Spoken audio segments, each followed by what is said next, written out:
That's pretty awesome, isn't it? Every child has his or her favorite cartoon character, and mine was Sun Mao, an orphan on the street with just 3 locks of hair. China has its own version of comic books called xiaorenshu, or picture books. And China's xiaorenshu industry can be traced back all the way to Shanghai.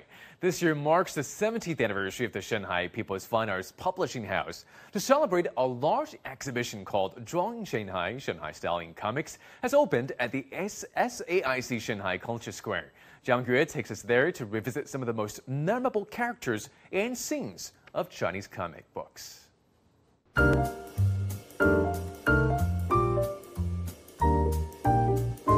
The exhibition features about 600 drawings from 18 artists, such as Feng Zikai, Zhang Leping, He Youzhi, Dai Dunbang, Tango, and Ding Cong.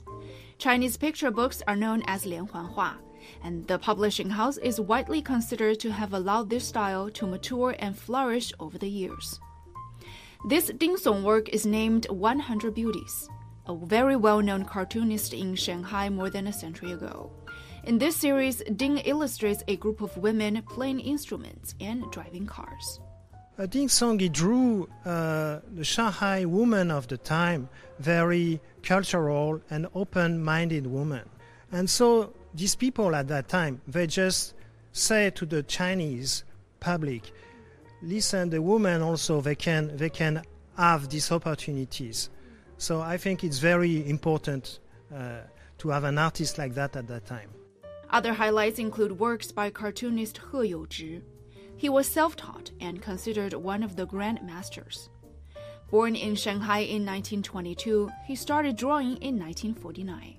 You don't need to sometimes to read a lot of books of text. Just look carefully at one image and you can learn a lot of things.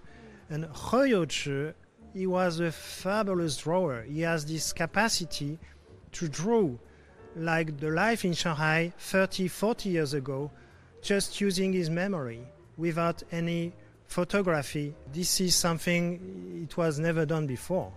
Lianhuanhua, or pocket-sized comic books, first published in the 1920s, were a major source of entertainment in China at the time.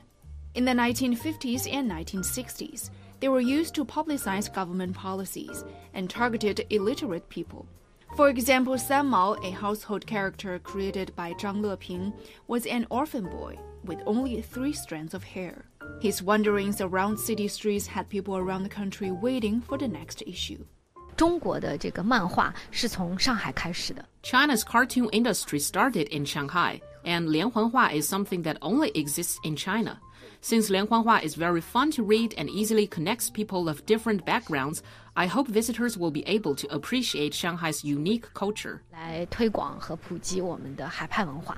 think it captures kind of the spirit of Shanghai, and you still see it in so many of the activities, the crowdedness, the togetherness, the people who really enjoy playing games together on the summer evenings. You see it here, and then you see it again in the modern part where you see the dancing grannies and the same activities that Shanghainese are still doing. I think he's Dan Dubé, I think is his name. And he's talking about old Shanghai, so like how Shanghai was maybe in the 1930s. I think I like his style because he shows a lot of the people and the fashion and just how the city has changed.